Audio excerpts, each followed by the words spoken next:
and then just before half time, like she'd been off for 3 or 4 minutes. Yeah, I know. Play one to 9 seconds and don't use it all.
So I'm going to do it. But I think we're going to have 16 to 18 at least.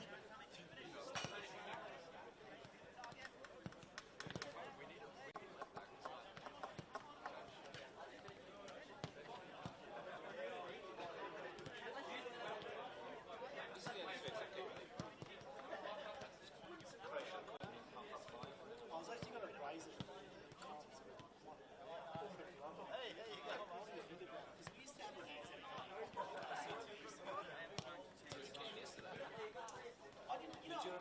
I turned it on. I thought it was reserved. But then that messed me. I remember the answer. I took it twice. Haywood had first place. I remember the games. We did one in Melbourne. I remember it while my flatmate was a goalkeeper and played the I remember the Melbourne one. We went down on the bus in Edgerton.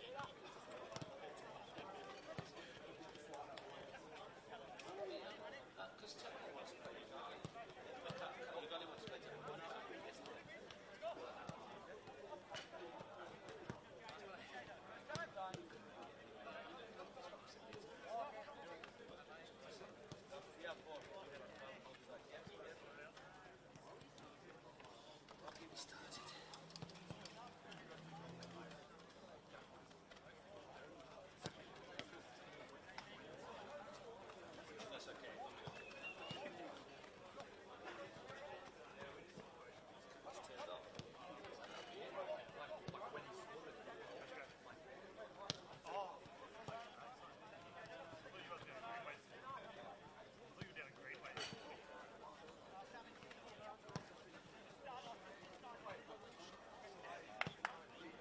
No, it's turned off.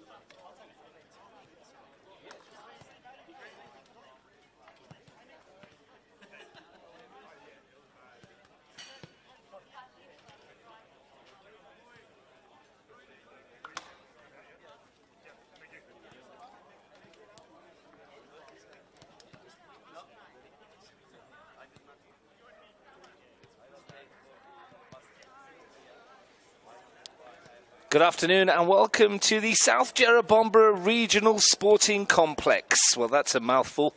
It's National Premier League action. Effectively, it's round 3, but for one of our participants, it's their 4th match of the campaign. Tigers FC, the hosts, up against Gungahlin United. Both teams needing the points to push on for their start of the campaign. My name's Russ Gibbs. Joining me in commentary is Canberra Olympic women's head coach Frank Keisha. Frank, welcome aboard for the first game of the season for you in commentary, I think, isn't it? Premier League. Yeah, in Premier League. I think we did a cup game, didn't we, Russ? Yeah. Thank you. Looking forward to it. Two good sides, and South Jerrabomberra enclosed, otherwise known as Russ Gibbs' backyard. But it's not far from mine, to be perfectly honest. It's smaller than your backyard, we know it. But looks magnificent. A lot of work going around the back. Russ, you were just explaining to me that it looks like they're going to do another stadium. Yeah, there's been talk that they'll do more work around the back, a stadium and some more pitches and everything. It's a great little venue that we've got here as well. Looking forward to it. This is the first of a double header for us today. I'm going to head off to Riverside Stadium, a.k.a. Strider Park these days, for a 5:45 kickoff. After this, Monero Panthers versus O'Connor Knights. And we'll talk about teams that need points. Well, two teams at the opposite ends of the table. The Panthers amongst the goals. The Knights, well, they've only got one and conceded plenty. No points for them. But before we get into this afternoon's game, Frank, Canberra Olympic Women's Football Club. Played 2, lost 2. Not the ideal start to the campaign for you over there, is it? I mean, you've had better in your career. I've had worse too. Big game for you tomorrow against Tuggeranong United, who I don't know if you caught it on the week, but you probably did against Canberra Croatia, because you're very conscientious in that fact. They were very good, and there's rumours going around. I've said it myself, and best Tuggeranong United performance I have seen in a very, very, very long time. Yeah, we actually got away during the week, Russ, and even so, poor Lena had to put up with me watching Tuggeranong versus Canberra Croatia on a Wednesday night while we were out down the coast, Bermagui, as you do. But yeah, big week for us. We've got 3 games coming up. We've got Tuggeranong, and then we've got the midweek cup game against Gungahlin, and then Madura the following week. So 3 massive games. Thankfully, we are welcoming back a few players now, which is useful. We're getting more and more attuned to each other. And look, I mean, obviously not the ideal start, but like I said, we've had worse. It's been a tricky start to the campaign, as you mentioned, in terms of players being unavailable as well. I mean, you've got a bigger squad there as well. Your reserves and your 17s are doing okay. There's been some good results for them. Yeah, our reserves have been on fire. They've played, obviously, Gungahlin and Belconnen, who were the top 2 sides in reserves last year, and Robbie Paragali there is doing a great job. And it's been really encouraging to see some of those girls, and you'll see a lot more of those girls get opportunities in first in the next few weeks.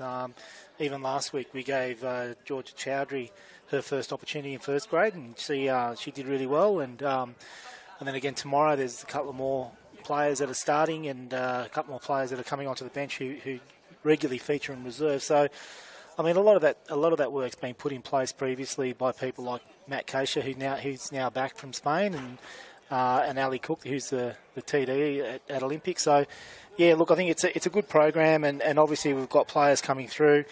It's hopefully just a bit of a hiccup in first grade to start off with at the beginning of this year, and hopefully we'll be there when the rips are cracking at the end of the year, Ross. Yeah, I'll be on a game tomorrow with Ian Worthington. Belconnen United versus Canberra, Croatia out at Gungahlin Enclosed. Two teams that are looking for the championship in the women's. But our focus here is on Tigers and Gungahlin United.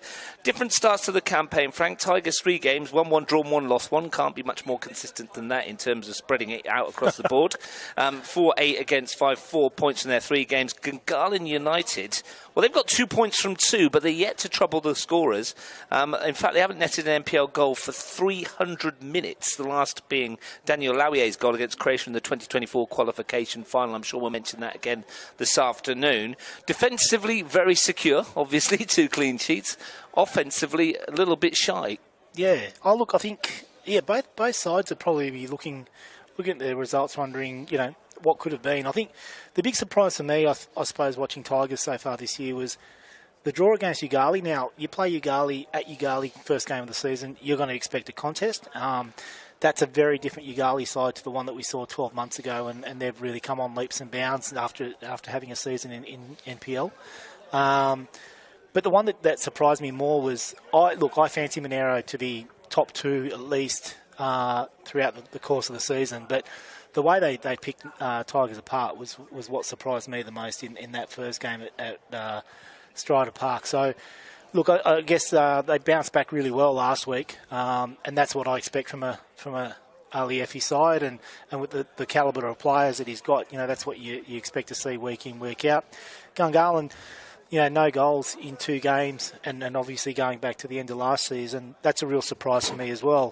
When we were going through the stats, when probably didn't dawn on me as much as it did until looking at those last couple of results, Russ, that Gungahlin, who are one of the best ball-playing sides in Canberra and have been for probably the better part of the last decade, for them not to have troubled the scorers in the last couple of games is really surprising.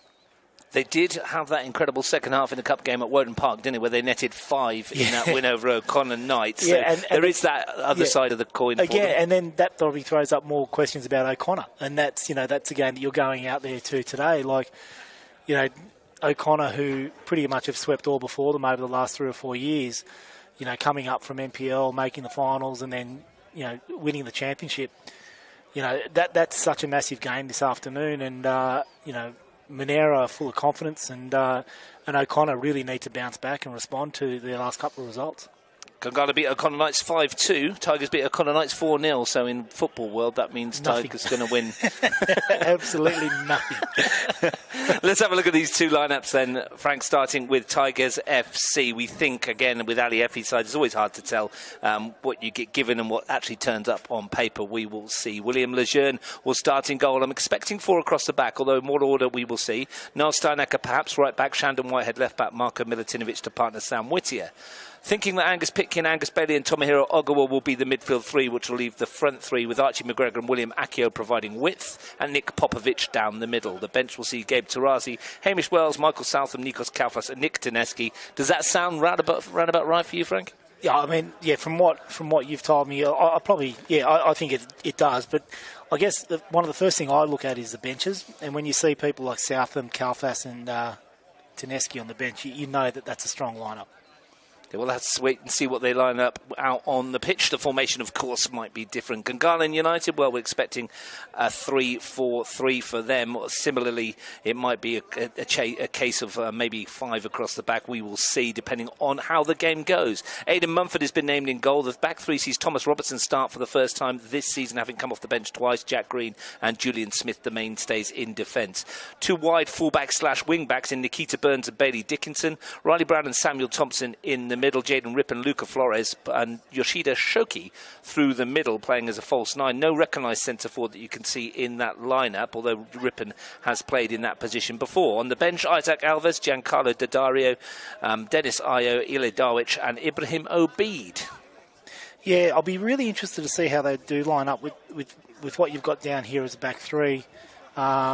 Did a fair bit of work with Julian Smith in the off-season, Russ. He's a good kid, and I think he's one of those guys that you'll see playing a lot of NPL in the future at a senior level. I think he's really good, and he's almost like a Jack Green clone. We sort of said that last year, I think, in a couple of commentary games that we were there together with. But just want to see how these wing-backs work with them, because that back three, if they go player for player with the front three of Tigers, they're really going to have their work cut out for them.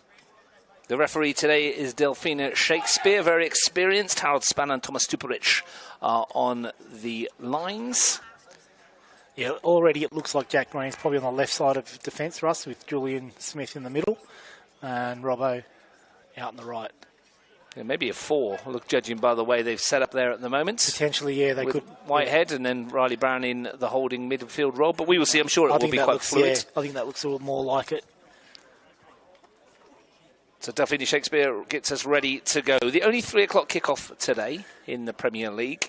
So all eyes on this one at the South Jarrah Regional Sporting Complex. Gungahlin looking pretty in pink. The Tigers in their flame orange. Don't mind this Gungahlin kit though, with the white front and the pink back. Yeah, striking.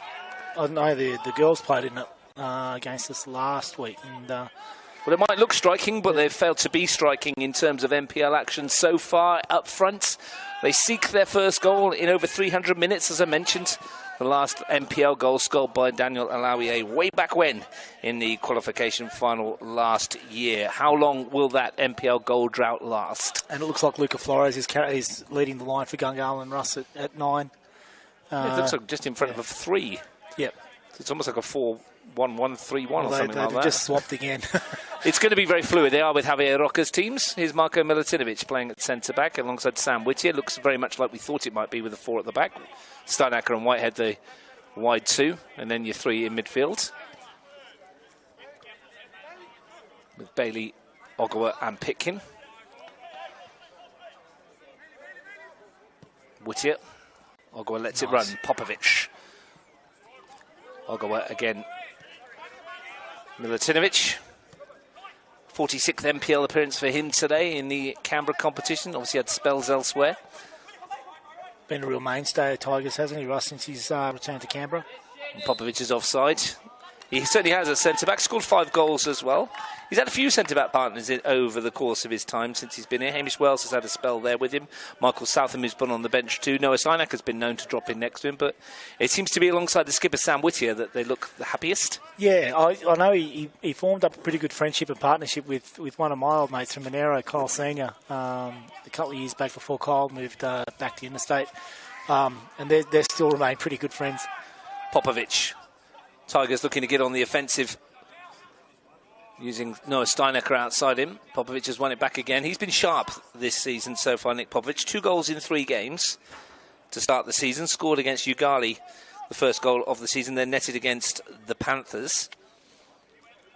He's always been sharp. He's one of the best players in the comp, Russ. It's has been for a number of years. Well, he's got 39 goals in 116 Premier League games. Doesn't sound a lot for someone of Nick Popovic's quality, but he's been struggling to get a run of games together, hasn't he, over the last few years? Been injured a fair bit. Injuries always has crawled him a bit, to be honest, Russ. And, yeah, but he's one of the hardest players to mark because he does drift. And that's a great touch for McGregor early on. And I say 39 in 116 doesn't sound a lot, but that's 1 every 4 near enough, isn't it? Or 3. It's pretty decent. It is a good return. Yeah. And as you say, he's a lot more than just goals, Nick Popovic. Yeah. Gunners would be crying out for someone to score at least 1. Riley Brown, pressured by Akio.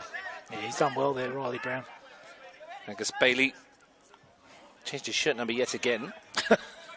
And he's just played his 50th game, or was about to play? Angus Bailey played his 50th game last week. Yeah. We were just catching up on the stats over the course of the week. Went through a couple of things. Normally a bit more on top of them than that. It's been a long season in other areas. Milutinovic. William Lejeune, 46th NPL game for him as well in Canberra, having played a lot of football down in Melbourne as well. Yeah. Some milestones that will be coming up. Sam Whittier's on 133 games. He'll be pushing on that 150 mark. Here's William Accio, who's looking sharper by the week. Do you reckon he's all mic'd up and videoed up, Russ? Well, I'm not sure, because we had the conversation with Ali Effie today, and he wasn't impressed that he was mic'd up, so I wonder if that's gone down the pan now. Here's Accio.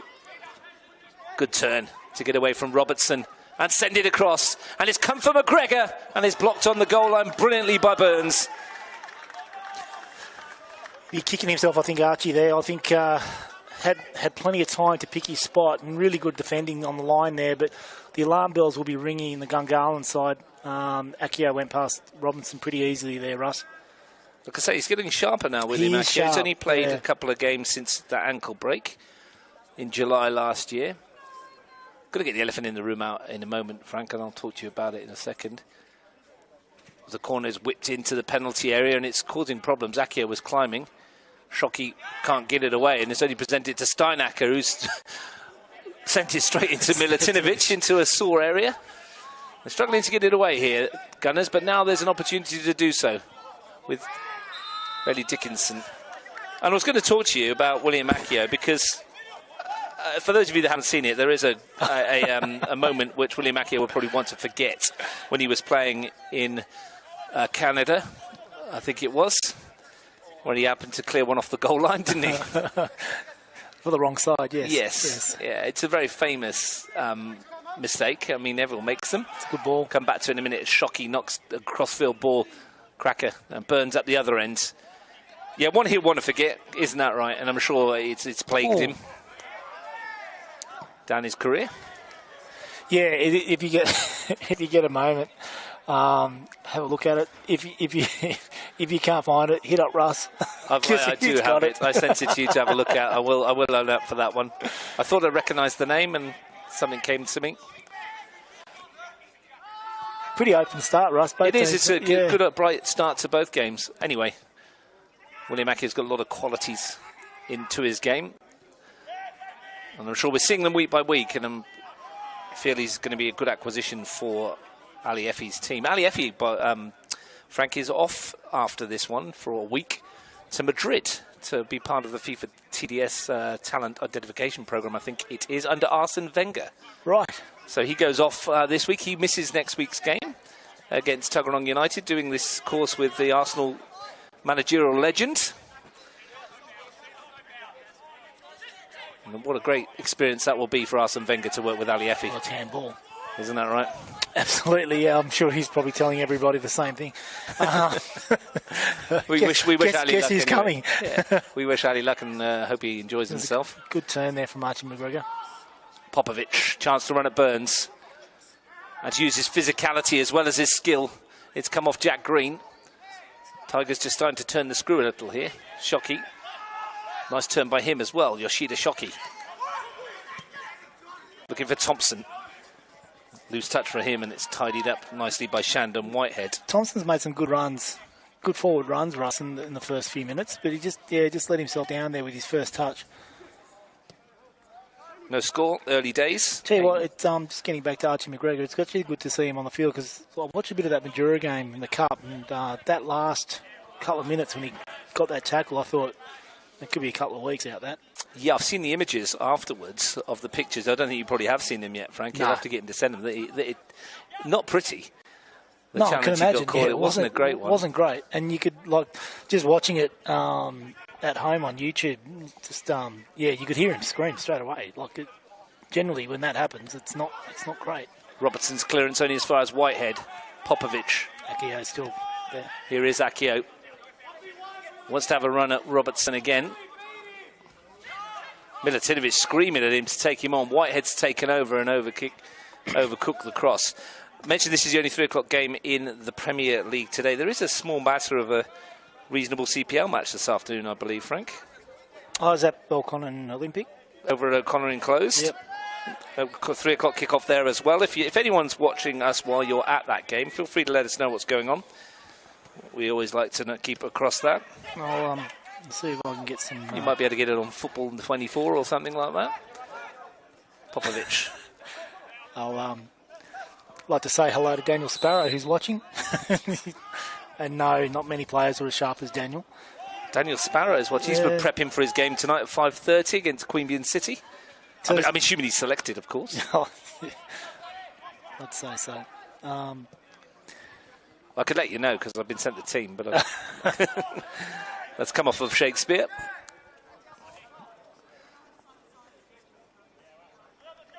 Mentioned the venue here. It is very exposed. There's not a lot going on around us, but it's perfect conditions. Not a breath of wind out there today. Temperature is reasonable. Still short sleeve weather, which is surprising after Anzac Day, is it not? Yeah, well, traditionally, Canberra, it's Anzac Day is a day to turn on the heaters, Russ. But no need for that at the moment, is there? No need for the big jacket. No, I actually turned up in a big jacket and took it off. It's beautiful conditions. lovely. Whittier. Nicely done by Pitkin. Popovic, McGregor, they've got numbers here, the Tigers. Looking for Akio coming in on the far post. Instant control, and the effort's not bad either. And they have Mumford scrambling. And yet another example of the Tigers on the front foot. Yeah, they are starting to threaten a little bit now, aren't they, Russ? They're starting to get on top, assert their authority on this game. They're starting to win the midfield battle more than anything. And a lot of that comes from people like Popovic dropping deep to receive the ball, and then he brings other people into the game. Whitehead's to climb. Robertson looking for Flores over the top. Whittier's going to come across to win it. Problem again here. Whitehead will get it away. Teams have met 22 times in the NPL. Gunners won 10, Tigers 8. There's been 4 draws. Outside the NPL, there's been 5 meetings. Gunners have won 3, Tigers have won 2. Including the 2019 Grand Final, where they absolutely ripped Tigers apart by 5-0. You might remember that one, Frank. Yeah. I remember we had Gungahlin on toast in the prelim, and we blew it. We, blew our lines on that one. Shockey. It's a foul. Goes down, and this is within range for Gungahlin United.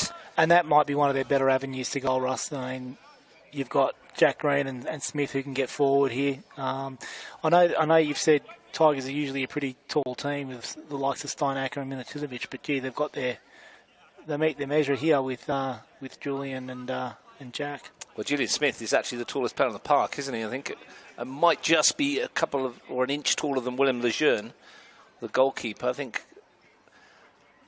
he's in about 6'4" or something like that. And Jack Green is always a threat at the back. Shockey with the free kick. We've just been joined by Ian Worthington just quietly. It wasn't quietly, but no. It was. Well, it was quiet. Shockey with this free kick. Will he go for goal?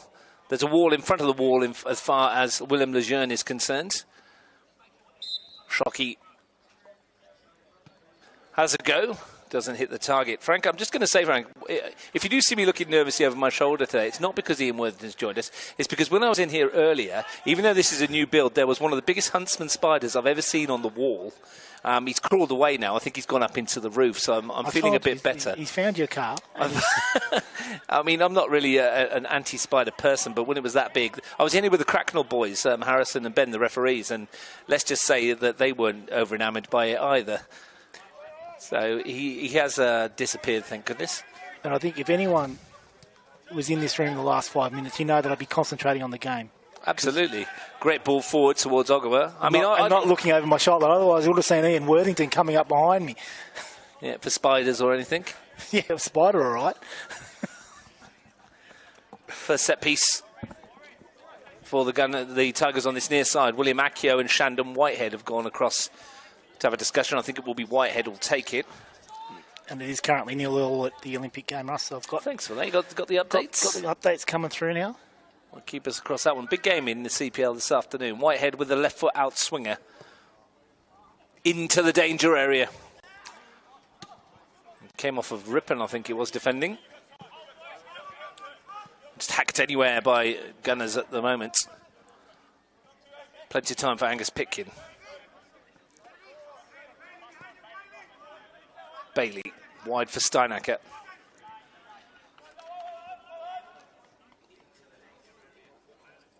In total, there have been 83 goals scored in 22 NPL matches. Gunners 44, Tigers 39. Goals are usually a given in this one. Actually, really pleased to see Noel Steinacker found a home at Tigers. He's doing it really well ever since he's come across. Would have been hard for him to come back from Central Coast, and he moved on from obviously O'Connor Knights, and then he went to Olympic, and looks like he's found himself a home, which is good. It's been pretty much a mainstay of the team. He's played all 3 games this season from the start. In their 4 competitive games to open the season here, the 3 NPL games and the Cup game, Frank, they've managed to score 13 goals at Tigers, netted by 7 different players. So scoring hasn't been a problem for them. But even in that Monero game where they got well beaten, they were creating chances and actually had a number of good opportunities to actually close the gap. And they pulled one back at the end, but they could have easily had 2 or 3 others. Whether or not that's Monero taking their foot off the pedal, but I'll tell you now that the lineup that they've got and the bench and the depth that they've got, they're every reason to be looking forward to this season, Tigers. Well, this is an important one, Frank, because fortunately for the Strikers Union, Archie McGregor has scored 4 goals in his last 2 appearances for the club, which means he's now their leading goal scorer ahead of Michael Southam, who was on 3 prior to that. And as I said, that's important for the Strikers Union, isn't it? That one of your defenders isn't leading your goal-scoring list. Yep. Archie McGregor in form. 2 against the Knights, 2 against Madura in the Cup win at this venue. Pitkin, Popovic. Unusual for Gungahlin not to be able to play themselves out of trouble. They seem to be putting the ball forward very quickly, and it's more out of hope than anything else. Well, Shockey went down, wanted a free kick. Javier Roca thought it was as well. Burns makes sure that it's academic, because that would have been something to talk about. I think that was actually well ref, to be honest. It didn't look like a foul, did it, from where we are? He made the most of it. But over quarter of an hour gone. Seen him given. 0-0 at the moment in this Premier League game, which, if you're a Gungahlin United fan, is not a surprise, considering their start to the season. I was at the game at High Street, which ended goalless. Of a soporific encounter, to be honest. Great touch from Bailey. Now this is opened up for Tigers. Real opportunity. Yeah. It's William Akio coming in to finish, and does so. His first goal in the NPL, celebrated with the somersaults. The work done by Bailey, the finish applied by Akio, and the Tigers have the lead, which their performance deserves. And I love what Bailey did there. He obviously had players going into the box, but you could see Akio just biding his time at the top of the box there, and Angus Bailey just cutting it back and really well taken goal. A lot of the times you see players blaze that away and go over the top. He's just passed that into the bottom corner. Very, very astute finish there, Russ. A touch of class from Akio in the finish. More than a touch of class from Bailey in the build-up. And the Tigers break the deadlock. We said Akio was looking sharper by the week. Well, there's an example. Off and running. And how's the celebration, Russ? Yeah, my knees wouldn't do that. How about yours? Mine are getting sore just thinking about it. You can imagine the adrenaline pumping through William Akio. And you can see him now. He's on his bike and he's chasing down everything. He's not played barely any football since July last year when he broke an ankle. The Tigers, his route perhaps back into the professional game where he's come from. South Sudanese international. And showing his class with that finish. And as you mentioned, Frank, composed when it came to him. And as soon as he ran onto it, you fancied it, didn't you? I was just hoping Bailey would cut that back, because you see it so many times. People will just flash that across the face of goal, which is not a bad option. But when you see someone unmarked at the top of the box like that. And a shout out for Archie McGregor as well. His run to the near post created the space. Took some defenders away with him. But Gungahlin will be asking questions around how Akio got that much space at the top of the box, though. And again, they've got him behind the 3 at the back, or 4 at the back. They've got Akio's done it before when McGregor had the ball cleared off the line, and now Bailey's managed it. Nick Popovic has got a freedom of South Jerrabomberra brief, hasn't he, to drop wherever he likes and cause mischief? That's Nick. And he is doing it again. And that's why he's so hard to pick up, because he'll end up in a 9, 10, or even a wide roll. And well, how's your ankle, William Akio? That was felt. Oh, gee, a bit of a carry-on from the bench. Free kick and nothing more. Bailey Dickinson's obviously had something to say to Delphina Shakespeare, laying down the law, the referee. I wonder if she's going to say anything to the bench. Tigers bench? I didn't see it No. myself. No. The It Gungahlin wasn't bench? Gungahlin bench. Well, what was the complaint? It was a kick in the ankle. Yeah, it was a fair blow up. even a kick at the bench itself. So Tigers lead. The goal scored by William Accio.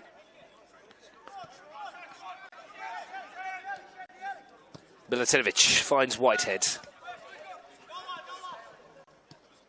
And that's something to put on the highlights reel, which is a bit more positive than what we were talking about earlier, Frank. Yeah. And as we say, touch of class in the finish, but credit to Bailey too. Beautiful. McGregor leaps highest. Not much Aidan Mumford could do about the finish, and he's a good goalkeeper. No, absolutely nothing the keeper could do about that. Jack Green needs to lift his team up here. Thompson. Mentioned they haven't scored a goal, but they were sitting fifth in the table before today's game. Ugali, Tuggeranong and the Knights below the Gungahlin. Accio and Bailey combining, but Riley Brown snapping into it. And then a kick back. And a free kick goes the Gunners' way. Fractious 5 minutes.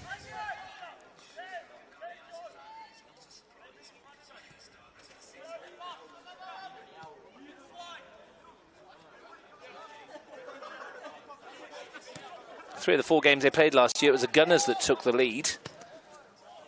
Robertson overcooks that cross. The only time they didn't was when Nick Popovic scored in the preliminary final. In fact, Gungahlin United won the 3 league games between the two teams quite comfortably. 3-0 in round 7, 3-0 in round 13, and 4-2 in round 21, only to get beaten in that preliminary final. Such is the vagaries of football, Frank. So true, Ross. There you go. You can't. 3 matches that you win in the season, 9 points from 9, and then the finals comes round and you can't buy a win.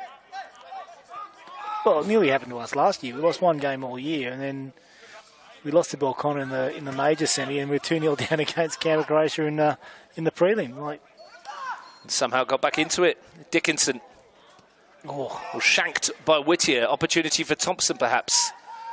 He's a bit slow to recognise the opportunity. Needed to do more with that. Needed to at least finish with a strike somehow. Manufacture a chance. There's one for the rarity. Is a miscue by Sam Whittier. Popovic fouls Julian Smith. What's going on with Julian Smith's boots, mate? Look at that. 1 black one. I don't know. And 1, has he brought 1 pair of each? Surely that's a fine.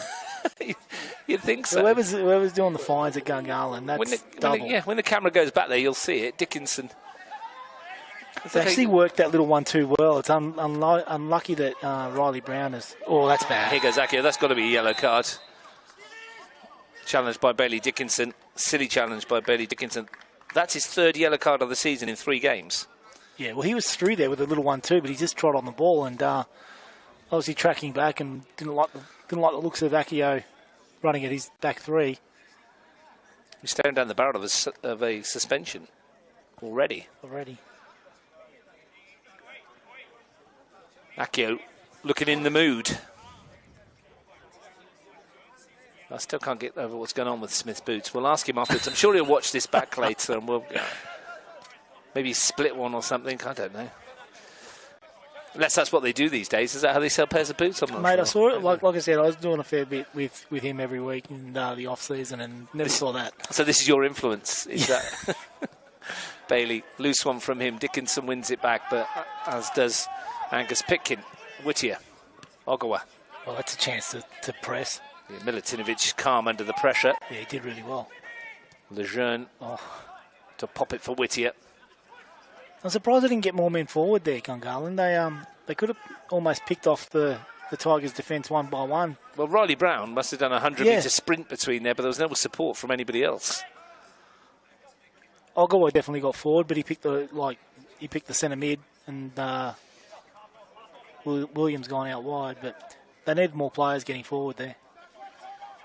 Whittier to go long. McGregor the target. Mumford comes to win. did well, the goalkeeper. But Sam Whittier's longer distribution is very good, Russ. That ball to Archie McGregor, and even that one in behind, has really turned the Gungahlin defence around a bit. Popovic looking sharp again. Whittier. There he goes again. 2-on-1 over this side. Whitehead's got McGregor in support. Looks to lift it towards Popovic. The angle just faded the ball away from the centre forward.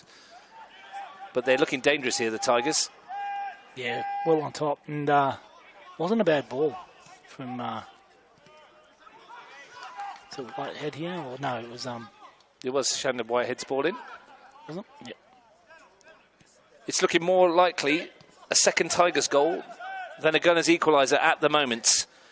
20 minutes to the break. And it looks like there's a goal out at O'Connor, Russ. 1-0 Olympic by the sounds of things. Big goal in the CPL at the top of the table. Long way to go in that competition, of course, but the... Oh, a long way to go in that game. But yeah, in the psychological advantage of winning today in a competition in which both those teams will be expected to go up. Both those teams will be giving it their all, as will everybody else in that division, of course. It's not the only CPL game today. Popovic. Milutinovic. Whittier. Oh, had a swing at him, Thompson, and missed him. I think the advantage is being played here. I'm sure Delphina Shakespeare might go back and address that as McGregor looks to take on Robertson and deliver. Comes off of Smith. Popovic. Gungahlin being pushed back again. McGregor to deliver it into Bailey. And Woody's struggling with that. That was a bad challenge, Russ. I think it was really well worth. Like, the advantage is on, and they've created a couple of opportunities from it. They're still going. Steinacker's done brilliantly, and here's Akio. A chance to tee one up for Bailey. Almost repeated the favour. Ogawa was the one. He needed to have the same pass that Bailey gave him. Well, they had 5 to pick from. Akio, the Tigers flooding the forward in numbers. Robertson steps in. Shakespeare's not going to revisit that tackle. I wonder if he's going to go back to that. Doesn't look like it. And Sam Whittier got it right on the ankle. It was a bad, because it was very late. Sam Thompson, a lucky boy, perhaps. Robertson. Smith gets rid of it. Milutinovic too tall for Flores. Ogawa. Shockey. And that's a foul by Milutinovic on Flores. No need for it either, really, from Marko Milutinovic. No. But again, well ref, probably no yellow there. Nah. It's a foul. Free kick. Play on. Off we go. As I say, do you agree that Tigers are looking more likely at the moment? 100%. Having said that, Robinson's made a good spot here. Yeah, Robertson for Shockey. Has it back again, Tom Robertson. Formerly the Panthers. And formerly Tigers too. Yeah, absolutely. That was sliced by Julian Smith off the right yellow boot, so clearly needs the black one in that colour. Yeah, yellow one doesn't work, Russ. Shockey with a free kick then. Smith will make his way forward. Jack Green's in there as well. Set pieces might be the best route to goal for Gunners this afternoon. Haven't yet threatened in open play. This one far too far out for an effort on goal from Shockey, so that cluster of bodies on the far post is probably the target. It's gone short just to make a liar of me, but we'll change the angle. Shockey. Robertson. The Tigers have closed this down and they're not going to get the cross in here, and that's disappointing for Gunners. That's disappointing because twice they've had opportunities to put good balls into the box. The two of the tallest players in the field, and they've just chosen different routes. Jack Green looking to squeeze one in towards Flores. Hooked away only as far as Smith. And Burns happy to go back to the goalkeeper. Chance to cross it, as you say, Frank, twice. Yep. Turned it down. Yeah, first one was a shot that didn't threaten at all, and the second one they played it short. And to be honest, they played it short looking to get a ball into the box when they could have just played a ball into the box. You know, I understand people want to change angles and things like that, but sometimes it's just about, using the advantages that you've got. And well, when you haven't scored a goal for 330 odd minutes, is it not best to just get it in the mixer and hope to get on the end of it? yeah, but Popovic at the other ends. the thing is, Ross, it's not about just getting into the mixer. You've got two boys there with Jack Green and Smith, who have both Good in the air. both good in the air, both scored goals coming in back post time and time again, especially Jack Green. Why wouldn't you just keep it simple? Jack Green, who in his 198th National Premier League game today, quite the achievement for him, 34 goals to his name. From a central defender. And some very important ones. We went back to that prelim final, Russ, that goal that he scored against Olympic in that prelim. Usually comes up in the clutch moments, Jack Green. They could do with something from him today. Need something from their creative players going forward. Because at the moment, they're not offering much of a threat to William Lejeune. They are sort of sitting very deep. Like there's no one even in front of the centre circle like for Gungahlin. Inviting this pressure on, which McGregor and Whitehead will combine. Important footing by Riley Brown. Here's Bailey. McGregor. Whitehead. Flores back to try and deny him, but Whitehead's ridden a couple of challenges here. Pitkin and Milutinovic, they're moving the ball sharply, crisply, the Tigers. I was here a bit earlier this morning, Frank. Saw a high-quality under-18s match won by the Gunners by 3-1. Here goes Akio, the score of the only goal in the first-team game so far. Gunners got their own back in the 23s, 5-0 winners. Popovic. Mumford didn't get there. He must have got a touch.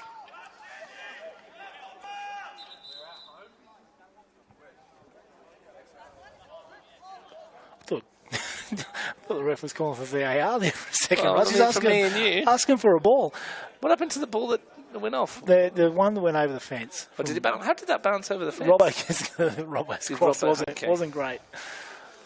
But I love Robbo. He's a good boy. He goes to Balmain Tigers as well, the West Tigers. So we've got a lot in common, Robbo and I. Seen him grow up as a junior. Good kid. Shandon Whitehead with the corner kick. Swung into the penalty area and met at the near post by McGregor. Everything but the goal. And that was one of the things that Archie really brought to the table when I first saw him coming through. We gave him his debut at Monero, and I remember we played him as a 15 or 16-year-old against Arpia in a pre-season game, Russ, and his athleticism and vertical leap was just phenomenal then, and he's only become bigger and stronger since then. Disappointed he hasn't added to his 11 NPL goals. Yep. But, I mean, you keep on giving, again, simple ball into the box, looking for a tall player. That's what happens. Flores. Haven't really seen much of him either. Lejeune will come and get that. Send it out. McGregor tried to keep it in. So Tom Robertson wearing the name Kobayashi on the back of his shirt. They're trying to tell us something we don't know about a new signing, perhaps. Dickinson. Might be a hint of what's to come, Frank. Maybe. Shockey.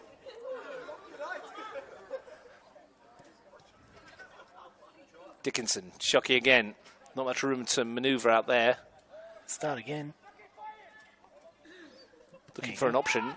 Finds it in the form of Riley Brown. Bailey Dickinson, room to cross if he wants to. And again, they decline the offer. Dickinson again. Akio doing his defensive diligence.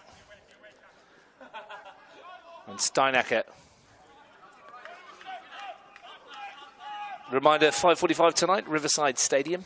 Monero Panthers vs O'Connor Knights with myself and Ian Worthington. Jacob Clear will be over at Deakin Stadium for Canberra, Croatia versus Queen Bean City. 5:30 kickoff, that one. That'll be interesting as well. It will. Robertson. Yeah, I'm just trying to think. If you're in Gungahlin's shoes at half-time, what would you be telling their players? Because obviously they're getting up to that final third a bit more now, but they're just no end product at the minute. But still very much in the contest at only 1-0. Correct. And the flag goes up for offside against Nikita Burns, who'd been released from the defensive shackles.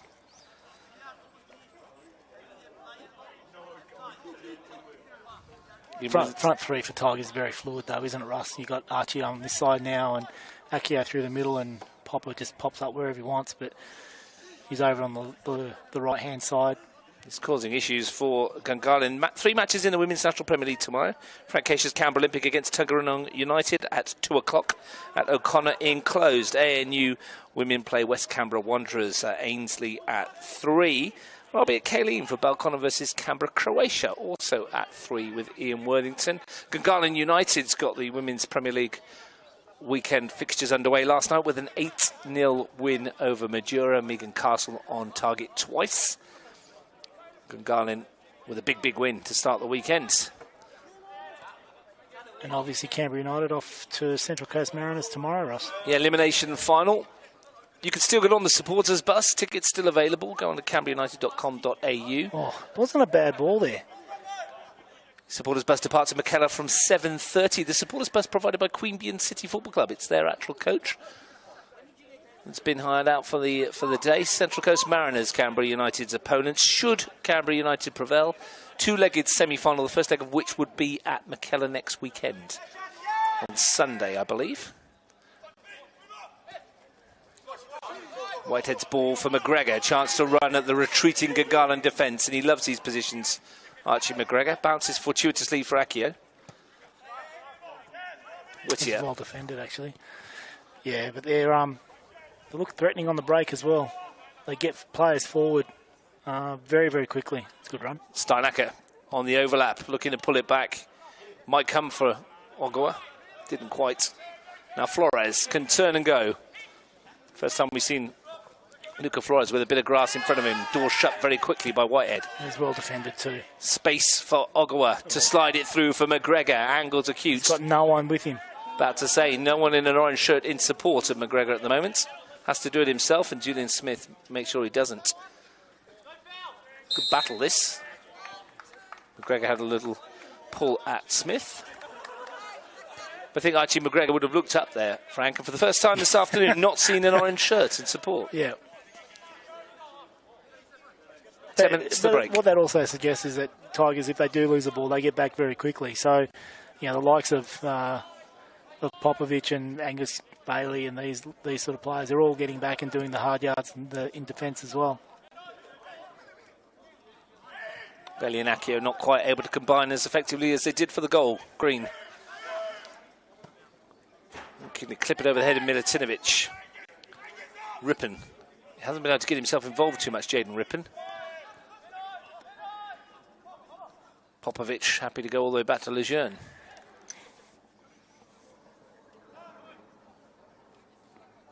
If you're Ali Effie, you're probably happy with what you're seeing, apart from that. He just cursed from Angus Bailey. I was going to say with the caveat that he would probably want another goal. He absolutely would. And I suppose the good thing about Gungahlin that I'm sure Harvey will be reminding them is, when they came in at half-time against O'Connor Knights in that cup game, they did turn it around. So, they're a full 90-minute side. So, obviously, players on the bench, people like Daddario, who scored a couple of goals in that game, are still up his sleeve. So, you can maybe look at these sort of guys. Well, Frank, only 3 of the last 11 goals scored by Gunners have come inside the opening 45 minutes of matches, and substitutes have accounted for 4 of the 6 goals they've scored this season. And that was the boys with the brace apiece in that cup game. So surely they get a ball in the box this time. The bench might, and the second half is Gunners' route to goal when they've been able to score this season. But as you say, they've got a set piece here with Shockey. The option of the short ball to Thompson is on, but having... I was going to say once bitten, twice shy. It's been more like 2 or 3 times bitten. And haven't learnt. Correct. But this time, Shockey looks like he's going to deliver. Smith's gone near post. It's a flat ball in. It's come off Pitkin. Wasn't a great delivery. Comes out as far as Burns. Second bite of the cherry for Shockey out on that flank. And he wants to have a go at Pitkin. And it's come off the base of the post. I'm not sure Lejeune was hoping for that would go wide. Lucky from the goalkeeper, he definitely had it covered. But again, Shockey going with the right foot, no left-footed option to cross. Yeah, you'd still want that cross to go further towards the back post, at least beat the first man, but...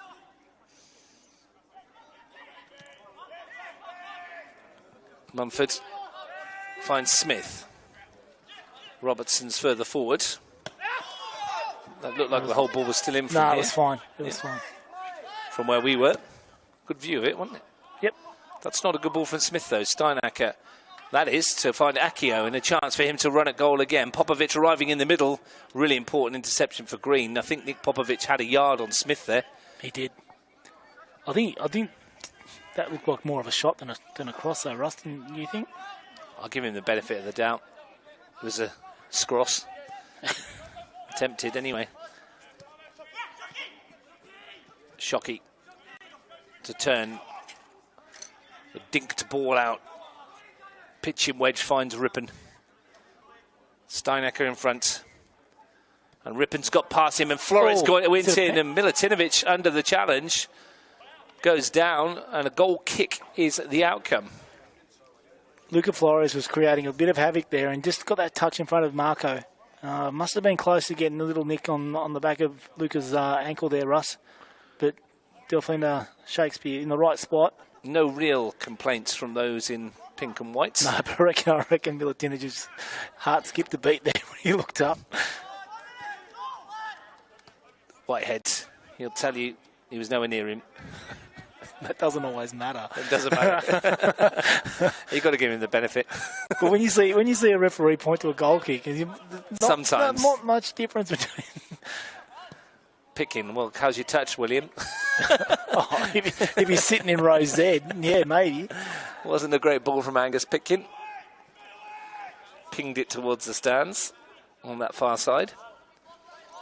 Closing in on half-time, 5 minutes to the break. William Akio's goal, the difference scored after 17 minutes off of Angus Bailey's approach work. Yeah. Just so you know, the Olympic goal was scored by Mate Barisic, Ross. Would have been one of my guesses. Yeah. One of higher up the list. I'm convinced he's going to score 20 plus or so. That's in that league this season. Oh, look, he'd be good for that sort of amount in NPL, to be honest. Yeah. He's a quality player. A very good pickup by Ryan Grogan. And Remy Gaucher, who they've got in that team as well, is some player. The Frenchman, with Gaucher and Barisic. And that's before you get to the likes of people like Mark Shields, who can come off the bench and add to the totals as well.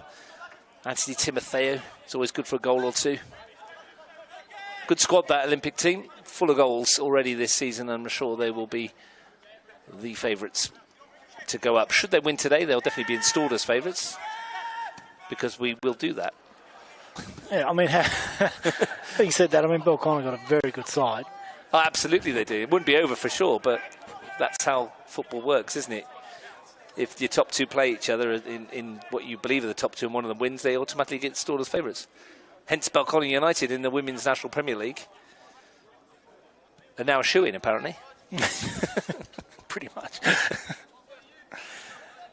I don't think anyone's given up the race. Of course they haven't. There's 21 rounds. I mean, if a team can go through 21 rounds unbeaten in either the men's or women's competition, they've done pretty well.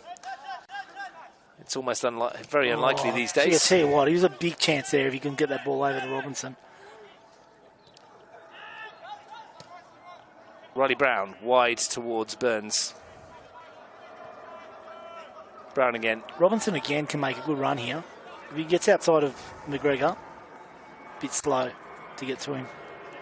Smith. And Popovic and Jack Green are one-on-one at the halfway mark. This ball breaks quickly. Akio has a chance to send it that way. Steinacker will rampage forward. Thundering run from Noah Steinacker as per usual, and Jack Green just gets in the way. Akio finds Popovic up against Riley Brown. And Nikita Burns can try and bring Jaden Rippon into the action. Steinacker in retreat. A very measured, cultured ball from Ogawa to Milutinovic to open it up again. Here's Bailey. Space for him. Archie McGregor. No. It's a long, deep, not very handsome cross from Archie McGregor. About 90 seconds or so, plus a little bit of added time. I wouldn't imagine there'd be too much added on. Can't remember too many stoppages, Frank. No, there was just the one yellow card. Yeah, and the goal. And the goal. Samuel Thompson. Bailey's won it back, illegally so, according to our match official. No hanging around from Thompson. Rippon. Brown. Robertson. Dickinson. Robertson again. Good ball. Shockey will keep this in. 3 pink shirts to aim for in the penalty area. Shockey bends it in. Was aiming for Flores. Really good header by Whittier to clear it. It's a really good build up there, Gungahlin. Robinson's ball to Shockey, and then the ball into the box is excellent. He just needed more players getting forward. Meanwhile, on the counter, Whitehead looking for Akio, who's brought it down nicely and fired it a goal into the side netting. Beautiful ball from Whitehead. The control from Akio, top class, couldn't quite get his shot on target. And that's the difference at the moment, is that Tigers are definitely looking a lot more threatening on the break as well, Russ. When they do counter. Whitehead gives it away, but he's going to win it back again here. Dickinson tried to be a bit clever. McGregor brought down by Riley Brown. And this is a free kick right on the cusp of the penalty area. Nick Popovich has scored. 5 minutes after the whistle's gone. Just getting his eye in. Tell you what, he's yeah, I know it was after the whistle, but his move to get past Julian Smith was actually pretty good. Yeah, and the finish was tidy I'll as tell well. you now, I think had advantage been played, he still would have beaten Smith. I don't know if he would have beaten Mumford, but... Well, Sam Whittier with this set piece into first half stoppage time would be a glorious time for Tigers to get a second. Angus Bailey's in a good spot here, Russ, at the top of the box. Hands on hips to the right of the free kick taker, Whittier. 5 orange shirts to aim for. Whittier goes near post, comes off the wall. Then a lofted ball in. Popovich, half-hearted leap from him. I think he was just trying to help it on its way. Meanwhile, Flores to chase with Pitkin. Did very well. Very calm, Angus Pitkin. See what Whittier was trying to do there. Sneak it past Mumford's near post, but not the best of strikes from Sam Whittier.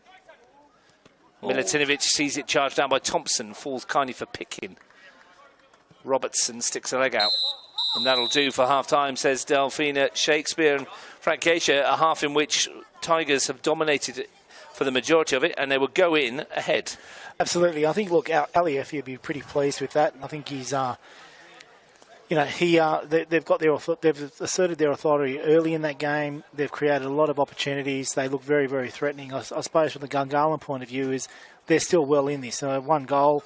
If they can start just getting a few more opportunities or being a bit more decisive in that final third, the opportunities will come. They're too good a side not to create chances, Ross. So I think one of the things that Gungahlin might be looking at is maybe picking off some of the distribution out the back. A couple of times Lejeune's actually played a ball either out or overhit things. I think that might be a little avenue for them, but obviously I think the set pieces as well, Russ, need to be a bit more on point and looking at some of the taller players they've got coming in at back post. Well, let's see what they can do in the second half. The one moment of magic in the first half. Angus Bailey tiptoeing his way through the defence to tee up William Akio for his first goal in the National Premier League. Finished with aplomb by the South Sudanese international. And that's the difference of the break. Tigers with the advantage. It's Tigers FC 1, Gungahlin United 0.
Welcome back to the South Jerrabomberra Regional Sporting Complex. We're at half-time. Tigers lead Gungahlin United by 1-0, scored by William Akio in the 17th minute. My name's Russ Gibbs. Frank Keisha is still with us. Frank, you told us a bit of news from the game over at O'Connor in close. You told us Marte Barisic scored to give Canberra Olympic a 1-0 lead over Belconnen United. You've got a bit more news. Yeah, it sounds as if his brother, Nikola Barisic, has been sent off for a second yellow as well, Russ. So that really changes the complexion of that game. And obviously, not just the game, in the scheme of things, that's a big moment in the season, Russ. Do you know what? I felt like we went all Soccer Saturday there for a minute, didn't we? Yeah.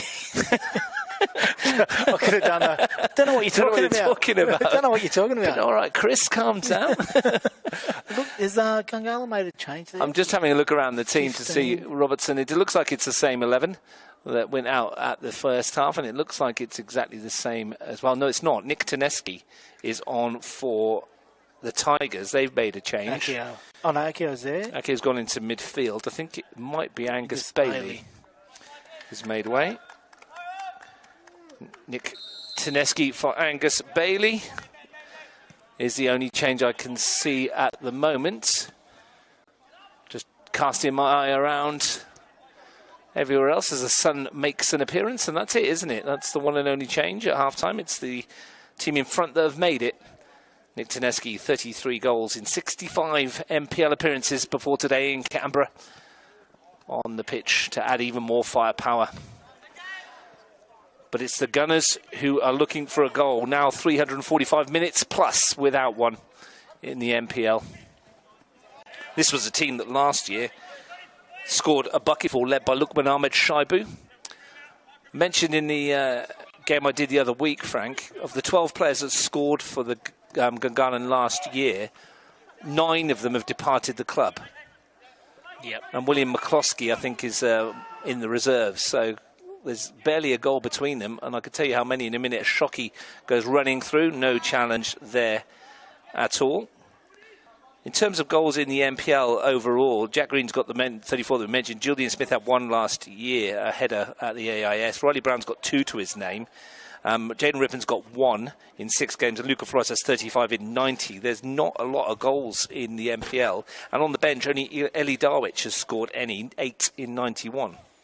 Yeah, well, I mean, the likes of Ellie Darwich and Daddario might be 2 that they'll be looking at sooner rather than later, Ross.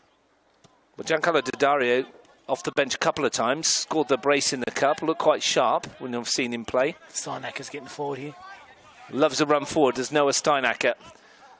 Jack Green up against him, drifts past him, and then can't get past Riley Brown. Brown's been good defensively as well, Russ. I think he's done a lot of work. It's almost like he can read my mind. I was about to say he goes under the radar a bit, Riley Brown, doesn't he? But he does an awful amount of work. We spend too much time in commentary boxes and talking to each other. I've been saying that for years. Absolutely.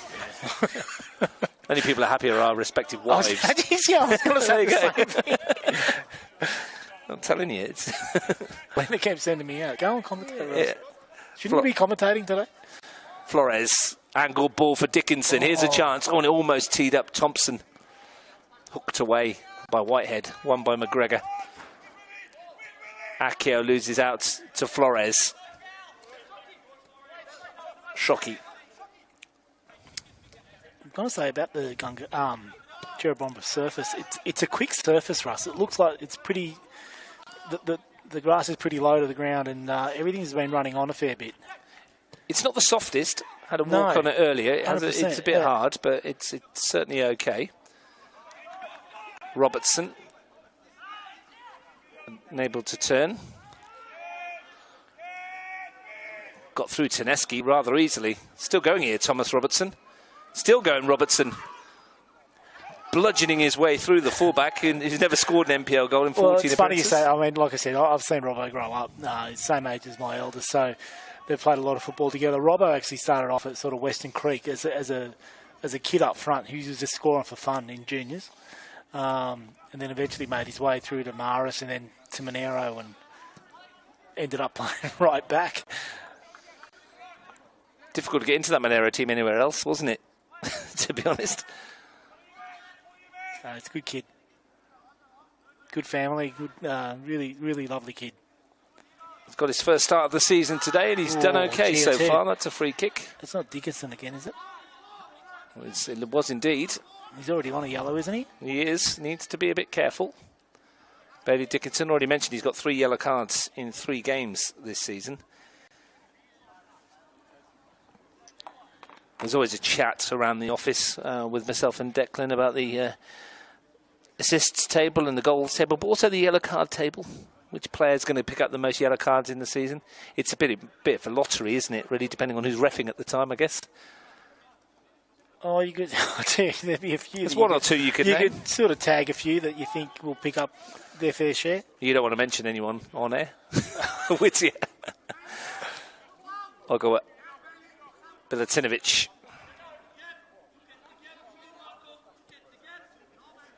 There is 5 Gungahlin players out there with a card already this season, of which Bailey Dickinson is one. Robertson intercepts. Now's a chance to have a break. Only a couple in support. Flores is one of them. First touch takes him a bit wide.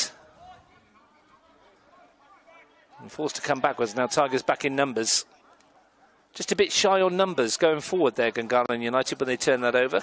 But that's been all game, I reckon, Russ. If you compare the two sides, when Tigers win the ball, they get players forward and quickly, whereas Gungahlin are a bit more reserved at the moment. That could be a confidence thing. But they're going to have to throw something at this Tigers side. They can't just go through this doing the same thing over and over. Come back to that point in a moment. Dickinson, Robertson. It's better. Looking for Rippon. Free kick goes Tigers' way. What I was going to say, Frank, is that sometimes when you're not scoring many goals, it's a confidence. Your confidence is going, I don't want to go forward too much because we can't afford to concede many because we're not getting enough to win games. And it kind of breeds itself, doesn't it? 100% it does. Yep. And it becomes a battle, and you'll see it. It'll even raise its head at training and stuff like that. If you're playing your reserve grade or whatever else, you see players become real prisoners to that mindset of, we've got to be cautious, we can't concede. It becomes a real pattern. Is a corner. And the chance. Having said that, Gungahlin have actually started this half better. They've been in the Tigers' half majority of this half. As I mentioned in the first half, though, a set piece might be the best way to goal. Sam Thompson's playing ball boy.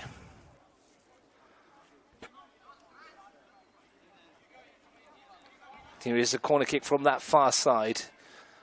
Beautiful backdrop outside the rubble of the building work that's going on. Thompson to swing it into the area. Tough one for Lejeune. Much better ball, much better delivery. Got a hand on it. Akio completed the clearance.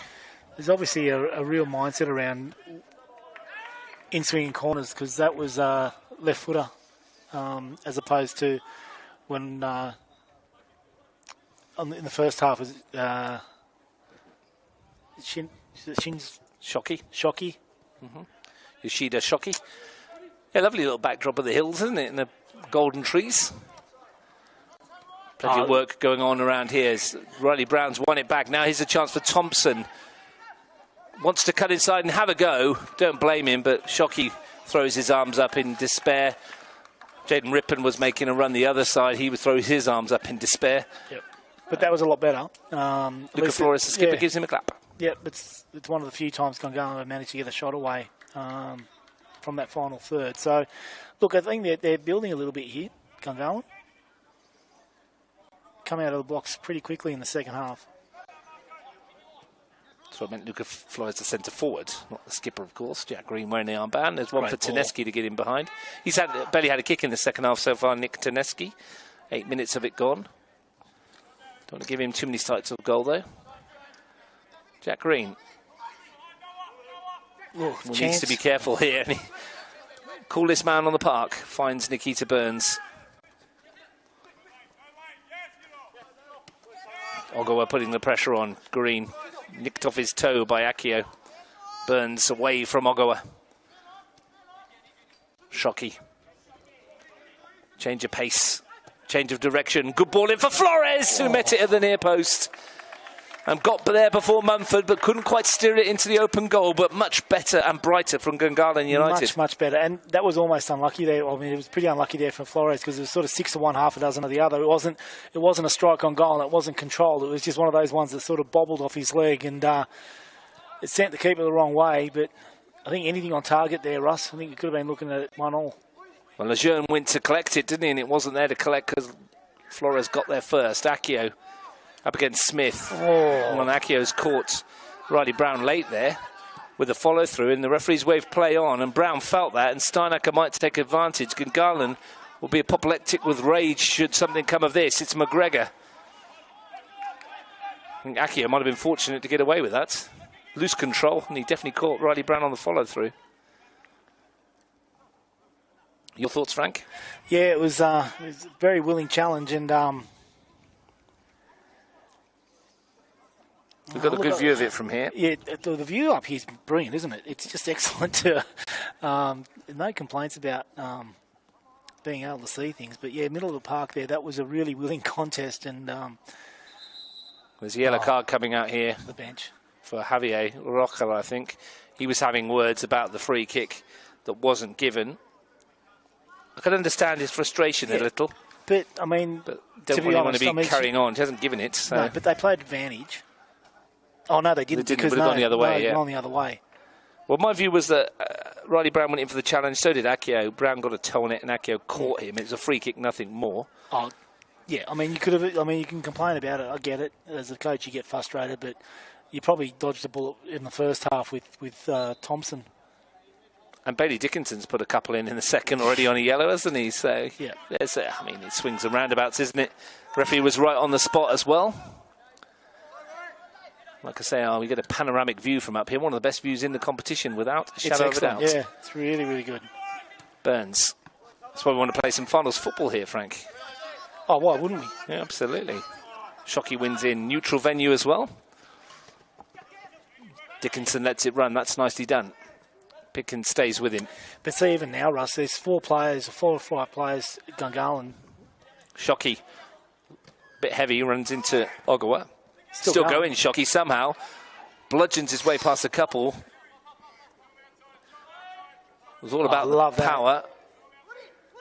Whittier read it from a mile away. Oh, and Popovic, brilliant. What a touch that is. And he's got the pace to take on Jack Green and get away from Green, who gets a toe on the ball and takes it away from Nick Popovic. I think that's a decent tackle from up here. Good contest again. And he's only just got his foot on the ball. Well, it's the last gasp effort, wasn't it? How was a touch from Popovic on halfway to flick it over his head? Absolutely magnificent touch from Nick Popovic. But I think Jack Green, he knew if he didn't make that tackle, Nick Popovic was away. So he threw himself into it and got the toe on the ball. But what a touch. Oh. Now, that's not a great pass from Accio. Now, someone's got to support him. On his own. Against 4 orange shirts, and unsurprisingly, numbers win. Yeah, Pitkin did really well. Another player in the mould of Riley Brown that goes under the radar a bit.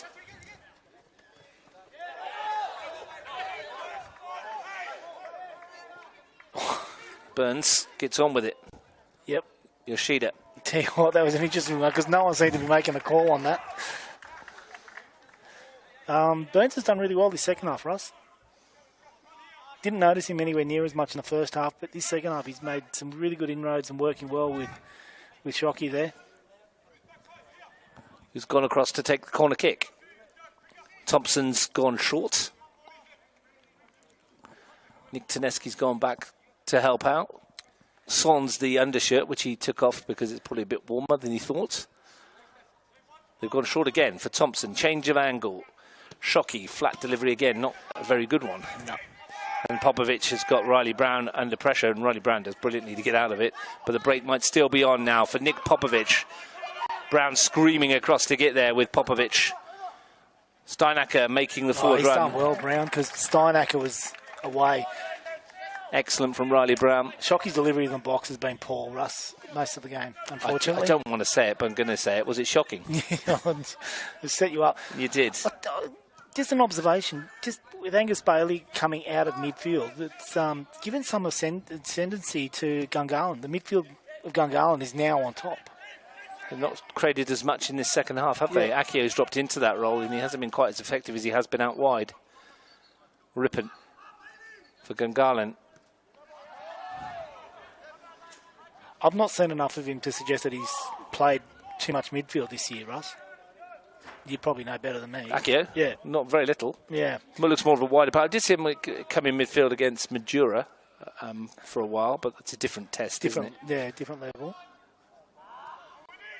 And he looks very effective when he's wide, taking on players. Yeah. Gungahlin United's goal drought stretches to 360 minutes. And apart from the Luca Flores half chance, has shown no signs of abating at the moment. No, like I said, their second half has been a lot better.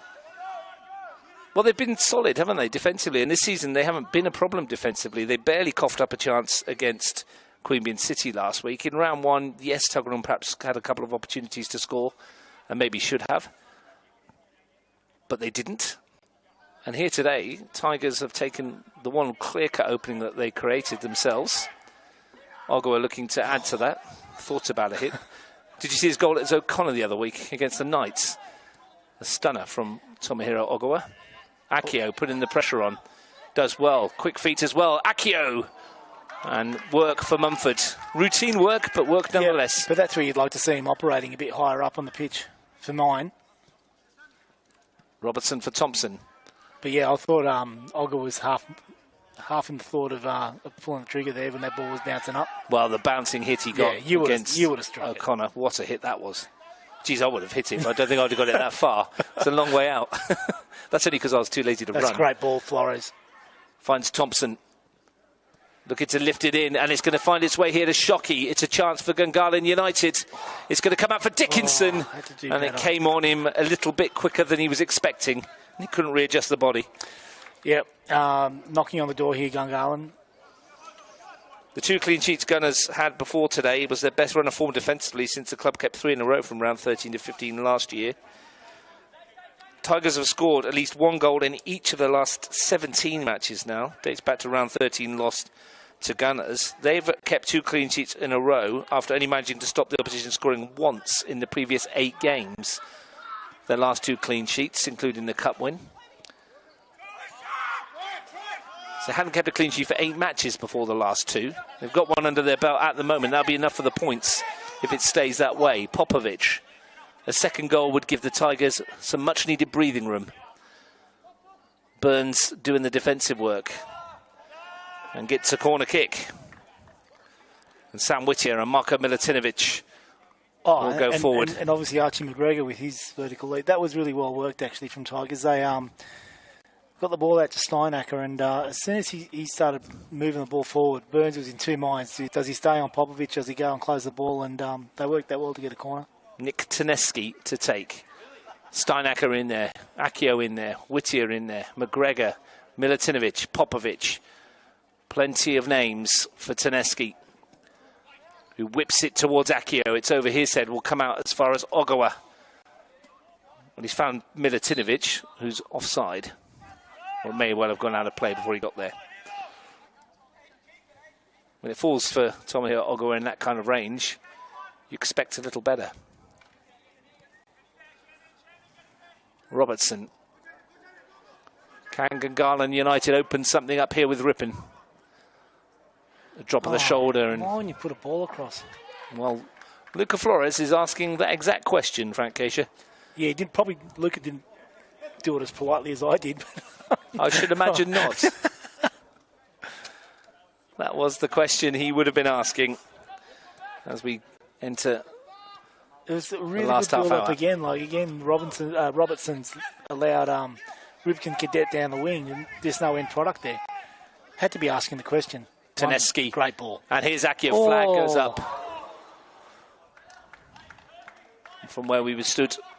Mention the panoramic view, Frank. You're not convinced. Gee, I thought he timed it well. Had this conversation this morning with some match officials from this exact angle, Frank, saying, well, you can see everything from here. You don't have that. You can see the whole field. You don't have to move the head to look from when it's been passed to when it's been received. And we've got an update from O'Connor as well. Ooh, what have you got? Bill Connor equalised through Paddy O'Rourke at about 10 minutes ago, and now have gone ahead 2-1. Well, there you go. Change of tact at O'Connor. The 10 men of Olympic who were leading 1-0 trail 2-1 to Balcony United. And the point made in the first half about the psychological advantage is exactly the same, even though it's gone the Blue Devils' way. Correct. Dickinson.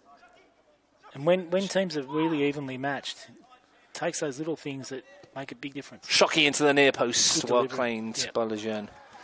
Yeah, those little things, the 10 men against 11. And the momentum switch, the Blue Devils leading.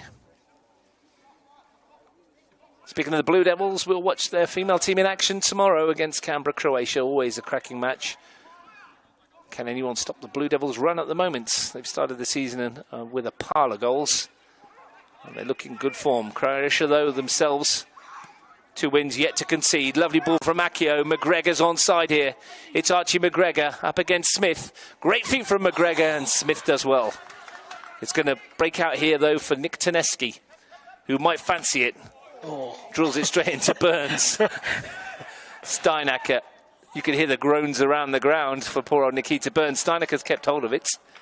And it'll be a corner kick. But Archie McGregor, well, he might have done better there. Yeah, well, when he held it up, I thought he was just waiting for Popovic to get outside him. And once he did, I thought just release him and Popper's in 1v1. But well defended, Julian Smith again. But probably needed an end result on the end of that as well.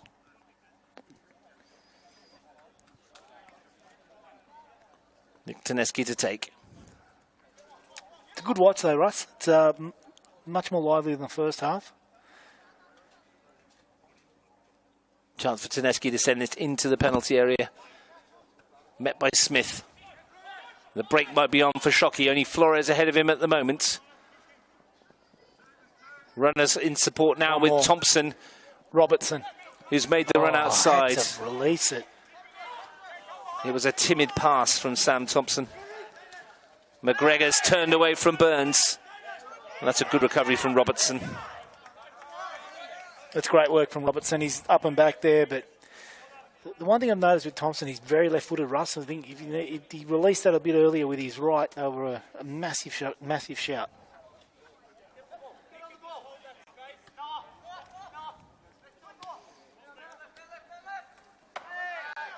Ogawa. And has it back again. Tries to find McGregor. It's Accio. That's a hit and a half. William Accio thumps one home, and the Tigers have 2, and so does he. And that one was hit with some conviction, and that might be enough for the points. Yeah, absolutely, Russ. And he's taken that position at the top of the box again. That's exactly where he scored his first goal from. Top of the box, ball being cut back. But this one, he's really sort of laced that one and hit that with some venom. And just when Gungahlin were really starting to threaten and create some opportunities too. So changes coming now for Gungahlin. And changes they need to make. And it's the 2 forwards, Giancarlo Daddario and Dennis Ayo, who will come on for Luca Flores and Jaden Rippon. Might it be a roll of the dice that's too late, though? After waiting 3 NPL matches for a goal, William Accio now has 2 in 50 minutes. And the Tigers have a 2-0 lead. And again, struck with conviction, Frank. Yeah, and it was a really good lead-up, actually, from McGregor to find the ball, find a little pass there to Ogawa, who got himself into the box, and then the cut back to Accio and some finish. Similar goals in their setup for the cutback by Ogawa in the second time after Bailey, but the execution was similar.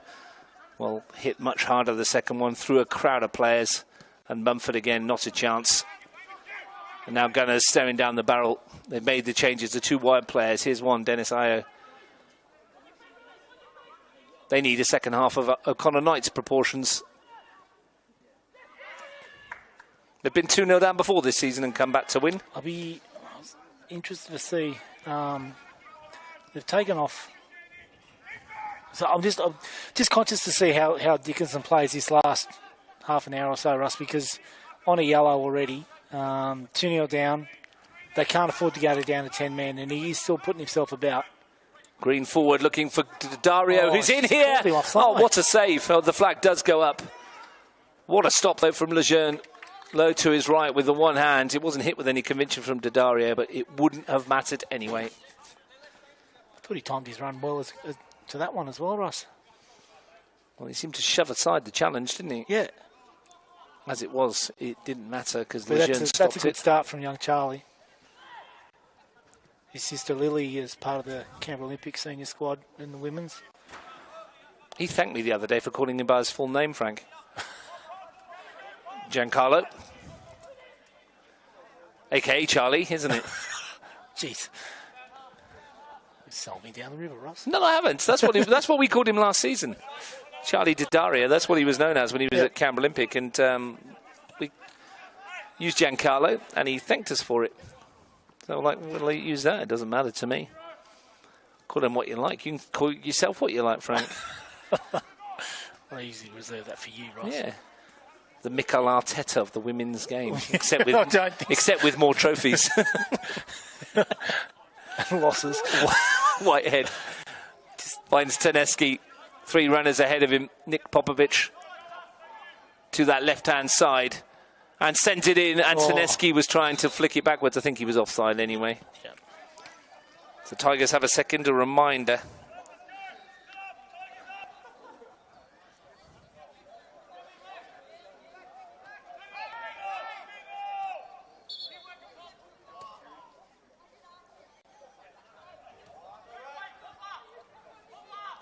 We'll be at the Riverside, Strider Park at 5:45.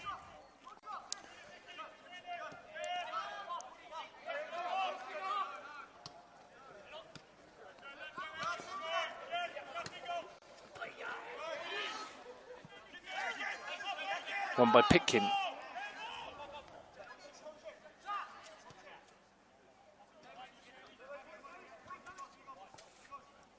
Smith. Raking pass out here to Burns. Dario. Well defended. Can't get away from Whittier. Gungahlin search for a goal continues. The Tigers, well, a win today will put them top of the table ahead of the games tonight. Unbeaten Panthers, unbeaten Croatia.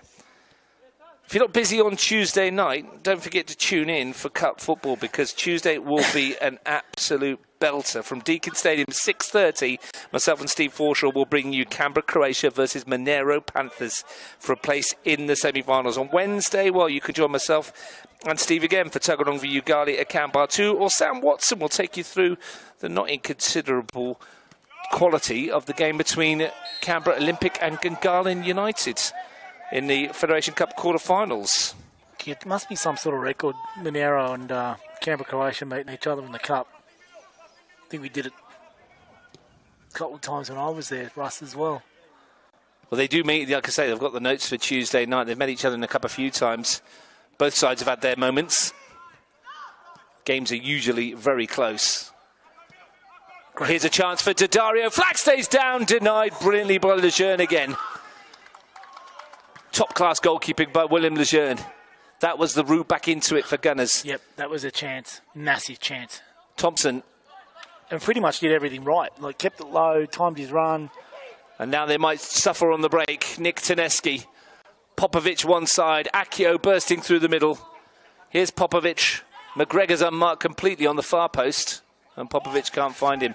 But Giancarlo Dario, Frank, since he's come on, has looked lively. A couple of chances already. And even the other young boy on the other wing, he was in there for that finish as well. They both made the same run. So they both injected a fair bit of energy straight away, Ross. Changed the definition of the contest in terms of where it's going. Maybe Michael Southam warming up or looking to come off. Well, maybe they need a goal. That's just why they're turning to Southam. 1 league goal, 3 this season. Before the season started, Michael Southam has scored 1 goal in the NPL. Doubled that already, and then got himself a brace against Madura. More noted for his defensive ability.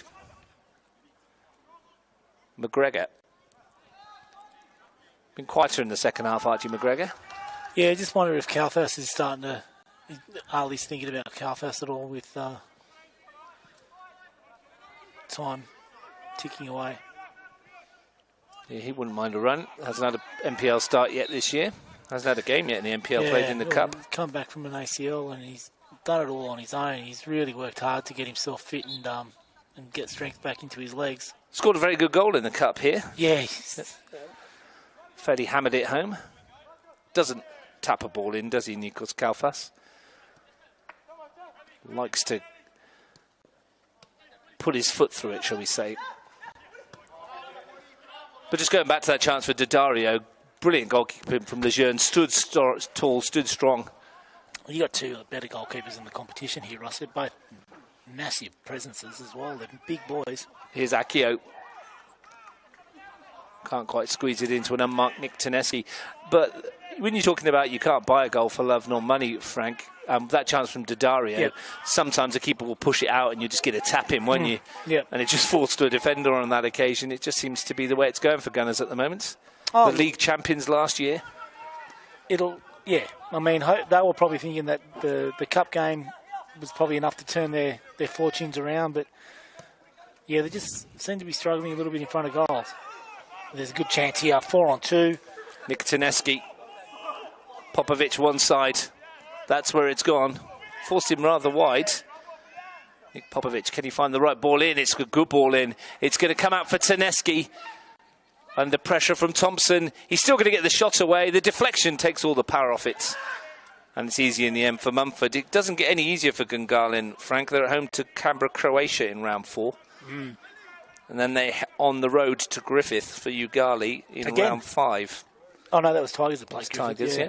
Tigers themselves in round 4. Tuggeranong United at home, and then they play Croatia at home. I just wonder if Tedeschi was thinking about maybe pulling the trigger as that ball was in the air as a volley. I think so, but the presence of Thompson may have just been enough for him to be put off. Yeah. It's a good touch from Ogawa. Here goes Steinacker again. Loads of grass to run into for Noah Steinacker. And then, didn't play the pass he wanted. Pitkin comes across. An apology for Noah Steinacker to Nick Popovic. Nikita Burns is out stretching it out. Nick Popovic for Southam. His afternoon is done. And Michael Southam will come on. Maybe he's going to put him up front. No, Tedeschi's going up front, but looks things maybe Woody comes into midfield. Well, that's where Southam's heading into the central defensive role, isn't he? It would seem, or a bit of a point to about where he's going. Perhaps he's playing at 6. Which actually suggests again that the Tigers just haven't really locked down their best midfield just yet. Because even that game against Monera, I think Sammy started there, didn't he, Ross? And then he got moved back to centre back. Is Magic away today, or is he dropped? Or Magic is injured. He's injured. Yeah, well, there's another player that could fill that role in 6. I understand Christian Baresi has parted ways. Oh, really? With the club, I'm told. So he'll be a free agent come June. And I'm sure there'll be a host of clubs knocking on his door. So can't play till June, no. It's a shame, young man. But I'm sure there will be a few clubs that will be keen to welcome him. Perhaps this one in front of us in the pink and white was there, Christian Baresi, wasn't he, for a while? He was at Gungahlin. So maybe that will be a return for him. We will see. That's for June. That's a couple of months away. Actually, it's not, is it? We're nearly in May, so it's not that far away.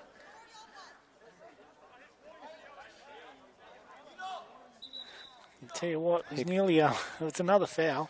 Here come the changes. Ibrahim Obeid and Eli Darwich are coming on. Rashida Shoki and Samuel Thompson are coming off.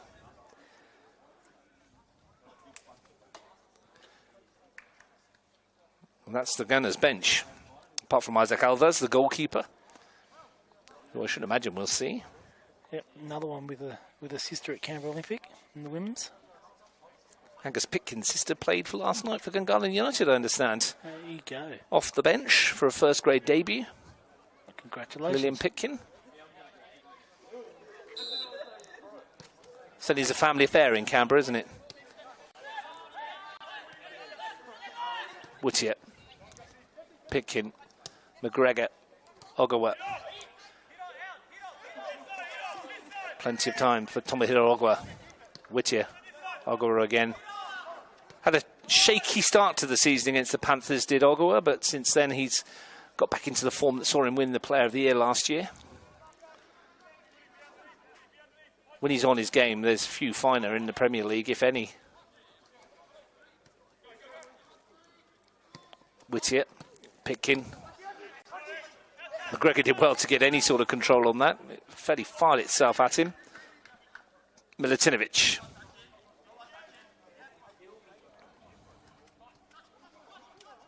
Akio. McGregor. And it's going to come for Whitehead. Akio on a hat-trick. Oh. Almost would have had one if that wasn't blocked by Riley Brown. And that's a great effort. And it's a stunning goal from Tomohiro Ogawa.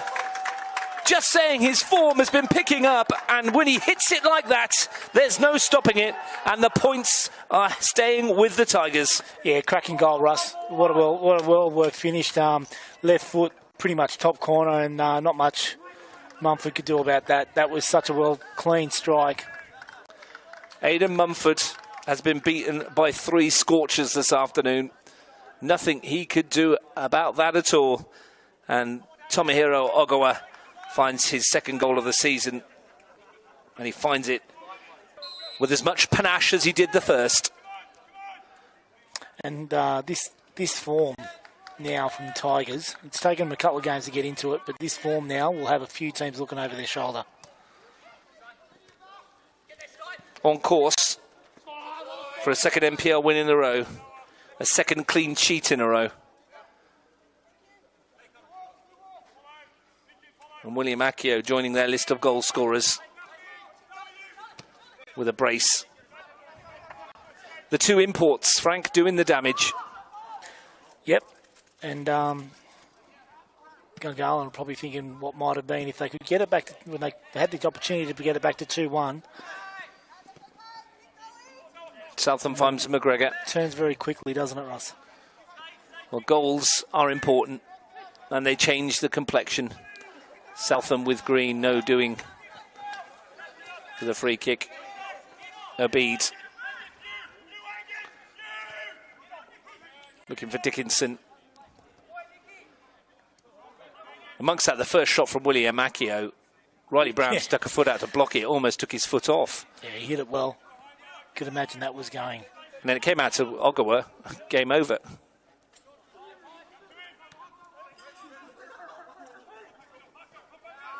Dickinson. Darwich. Robertson. Daddario to hit in the middle. Whittier got there first. Now Southam can bring it the other way. Just under 10 minutes to go.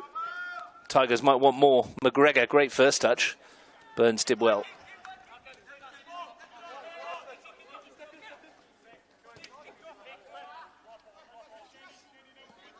Smith.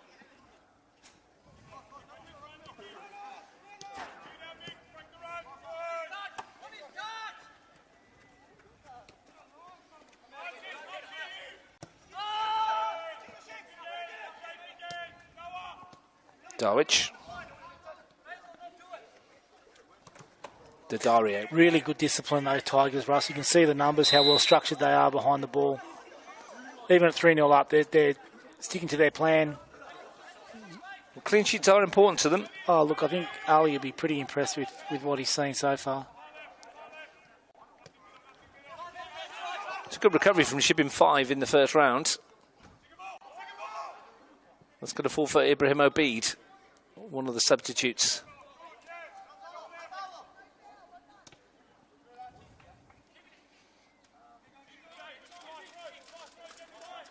From a Gungahlin point of view, Frank, and they've got, as I say, Canberra, Croatia at home next week, and they need to defend well in that game, but they'll also need to take the chances they get.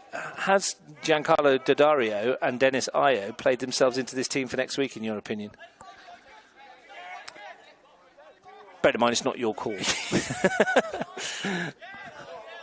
Have they done enough? I mean, have they? Because I mean, Daddario's offered quite a lot since he's come on. Look, it's easy for me to say because watching like a snippet, I think Javier and all the other coaches know that they're looking at him, 2 2-3 times a week in training. They're seeing how they execute. They can see whether or not they'll last 90 minutes as well, and if they can keep that intensity.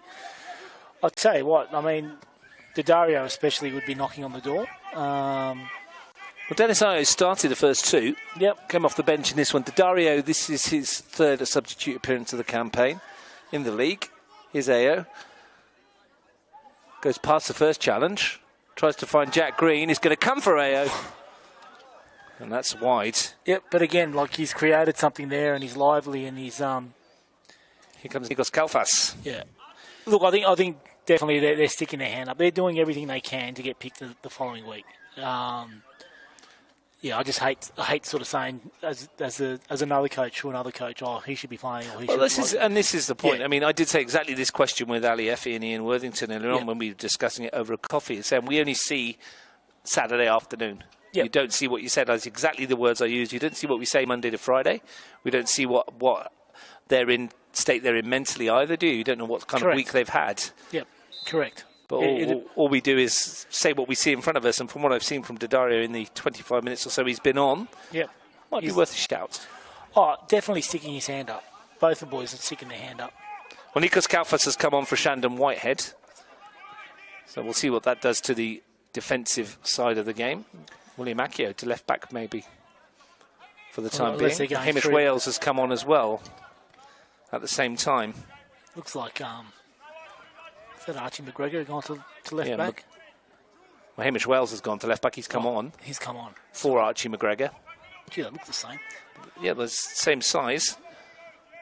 Same mop of hair. McGregor came off in this near side. Here's Obeid. It's always sneaky when they do that, isn't it? With no boards. Darwich. Can he force his way through? Down under the challenge. Again, half-hearted appeals. Nothing doing.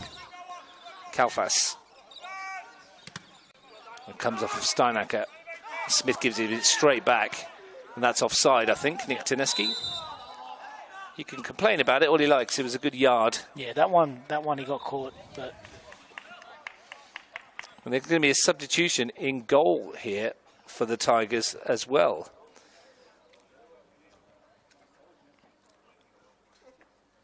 Any sign of injury there, Russ? Or don't think so. Just a change? I think it's just a change.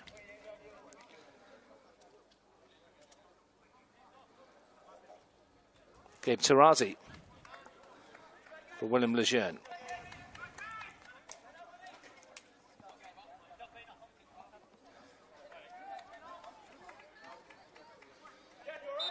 Well, Will's another one that's pretty big on the YouTube and the videoing as well, Russ. Have you caught any of his work? I haven't yet. I will have to have a look at that. We're just looking at the substitution marks and where they've done them all in, because obviously Nick Tineski came on at half-time, didn't he? Yep, and then they made double substitution. Made a double substitution right there, which is the Hamish Wales one. This is the first minutes of the season for Gabe Tarazi at any level, Frank. He's the substitute goalkeeper for the first grade team, but doesn't play in the 23s. Josh Smith is the under-23s goalkeeper. So this is the first minutes in the league that Gabe Tarazi's seen. He had 10 to 15 in the cup win over Majura, or half an hour, and made a good save, in fact. Yeah, well, I think there have been a few clubs chasing Gabe Tarazi after last season. He was at Olympic. And he's a very good goalkeeper, really good shot stopper. So, yeah, you just wonder for a young man like that whether or not that's something that's going to appease him for the whole season. We will see. They'll need to do well to keep hold of him, won't they, I think? Because there will be some coaches, as you say, looking at that, going, well, we wouldn't mind a shot stopper like Gabe Tarazi. He was muted for a move to Wollongong or something, wasn't he, for a bit? Well, the smart money was on him being first-grade goalkeeper here for most of the season until Will Lejeune became available at the last minute. Right. Gabe Tarazi likely to be first-grade goalkeeper with the squad list that we were given, and then young Josh Smith as backup. But then, of course, Will Lejeune becoming in makes a big difference. It does. But these young players that want to go somewhere else, they need game time. So, you know, wherever he is, he needs highlight reels. He needs to be able to demonstrate that he's played, 10, 15 games in the top flight. Well, this is his third official NPL appearance, Gabe Tarazi. Yep. Great young man as well, isn't he? A lovely person, yeah, good kid. he won't complain. He'll just get on with his work. Southam does brilliantly. He's done really well there. Here goes Kalfas. First real chance for him to show what he's got. Champion at the bit after injury. Nikos Kalfas. Still going, Kalfas. And it's saved by Mumford. Taneski. Can he get the shot away? He can, and that's a top stop from Mumford again. The first was perhaps better. The second one for the cameras, but he kept it out. But it's been turned over straight away. Hamish Wales, Ogawa, Taneski. Lifts it into the face of Riley Brown, who's having a bad time of it this afternoon, the midfielder, but that was a little snapshot of what Nikos Kalfas can bring. Steinecker steps in. Obeid. Room for Daddario. Last minute of the 90. Obeid again. It goes back to what we were saying pre-game, Russ. If you look at that bench, Southam, Kalfas, Taneski, like that's quality coming off the bench, even with people like Magic to come back in. They're really well positioned. They've had a couple of hiccups early in the season, but I think they've put that behind them. Well, you compare it. You take Eli Darwich out of the equation, 91 first-grade games, Frank. 23 matches between Obeid, Ao, Daddario and Alves, and I can guarantee most of those were from the bench. Yep. Compare that with the 65 for Taneski, the 52 from Southam and the 138 from Nikos Kalfas, and the experience level is massive. Very true, Russ, very true. Akio. And I think, I mean, everyone's all for giving the young guys a chance, and we know that. But, gee, sometimes these experienced players, they bring what they bring to the table. It's hard to measure. The exodus of talent from Gungahlin after the league title, most of it interstate, has certainly forced their hand a bit, hasn't it? Oh, Needs absolutely. must with what you have. And they've stood up today, to be fair. They've done okay, but again, once again, they're going to go, it looks like, another 90 minutes without a goal. Their goal drought is going to extend to close to 400 minutes. And for a club that's won the league last year and would have been expecting to be there or thereabouts in the top four, it's just not good enough in front of goal. And that might sound a little bit harsh, Frank, but that's the honest truth. I guess the one thing that sort of stood out for me a bit, Russ, is when they do get forward, they're almost relying on an individual beat another player. It's not as if they're combining and making 3 or 4 different passes, and much different to Tigers. Tigers are really actually using their numbers and using their numbers really well, but it's a lot of one-out stuff for Gungahlin to create opportunities, which isn't the normal. And again, that might be a confidence thing. Jack Green brings it forward. A goal might just give them some confidence, even though it would be in defeat.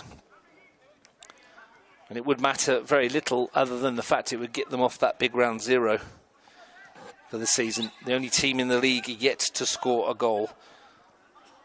O'Connor Knights have only got 1 to their name. Well, they will hope to get some more a little bit later. Just over an hour's time, they'll be underway against the Monero Panthers, who haven't stopped scoring. They've got 11 in 2, plus 7 in their cup game as well. They might be heavy favourites to go into that one tonight, but with the O'Connor Knights, the former cup holders, well, you never know what you're going to get these days. It's like the proverbial box of chocolates that Forrest Gump was talking about, Frank. Which is surprising, because Knights were just so consistent for good ball. Kalfas, wonderful ball towards Ogawa. Come back to your point in a minute, because Ogawa's turned away from Smith, and down he goes, penalty.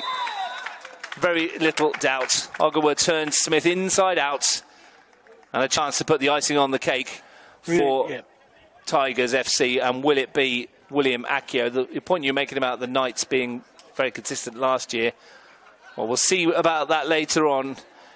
Aidan Mumford's not happy about Tomeo Ogawa, something that was said. Anyway, William Akio is on a hat-trick here. The last Tigers player to score a treble was Archie McGregor on the 11th of May in round 6 last year. He bagged all 4 in a win over Ugali. William Akio, a chance to rewrite that particular statistic for the Tigers. And to wrap this one up, 4 minutes into stoppage time. Aidan Mumford has been in these situations many a time down his career. The Tigers taking the points. The question is, by how many? Akio for an NPL treble. Cool as you like. He is making an NPL name for himself, and William Accio has a hat-trick. The Tigers have 4, and they have 3 points on the board again.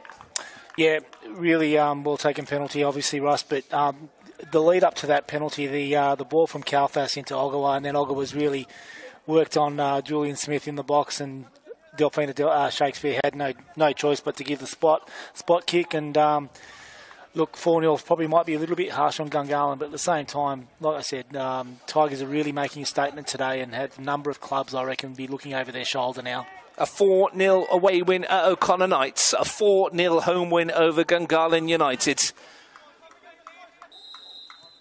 The 5-2 loss to the Monero Panthers may have only been less than a month ago, but it feels like a lifetime away for these Tigers players right now. Turning their season around and showing how much it can be done. Daddario looking for a late consolation into the area. It's a very good ball. Wales out for Pitkin. Accio, gander up. And that'll do, says Delphina Dimoski. Tigers Day, William Accio's day. Frank Asia, a NPL treble for him, and 4 goals for the Victors. Yeah, look, comprehensive, Russ. Aliyev, he'll be really pleased with his side. I'm sure he'll take a lot out of that. But he knows that I think the scary thing for the rest of the competition is, even watching today, I think the Tigers have actually got 10-15% improvement in them. Gungahlin really need to find a way to goal now, and maybe it is the introduction of some of those younger guys that came off the bench in this game. Big moment, though, for the rest of the competition, I reckon, Russ. I think that's a real statement. That game and the game against O'Connor Knights really plants Tigers as one of the firm favourites. Well, thanks, Frank Asia. Good luck tomorrow in your match against Tuggeranong United as you seek the first 3 points of the season for the league champions in the Women's Premier League. This afternoon, it's all about the Tigers. It's all about William Accio. He got the first 2 beautiful strikes, no chance for Aidan Mumford. Tomohiro Ogawa with 10 minutes to go, cracked one in the top corner for 3. And then a 94th minute goal from Accio. From the spots, completed his treble. I mean, the Tigers have the points on the board. We're all off to the Riversides for O'Connor Knights versus the Panthers. Join us there at 5:45 kickoff. We'll be on air about 5:35, 5:40. But it's finished here at South Jerrabomberra. Tigers FC 4, Gungahlin United 0.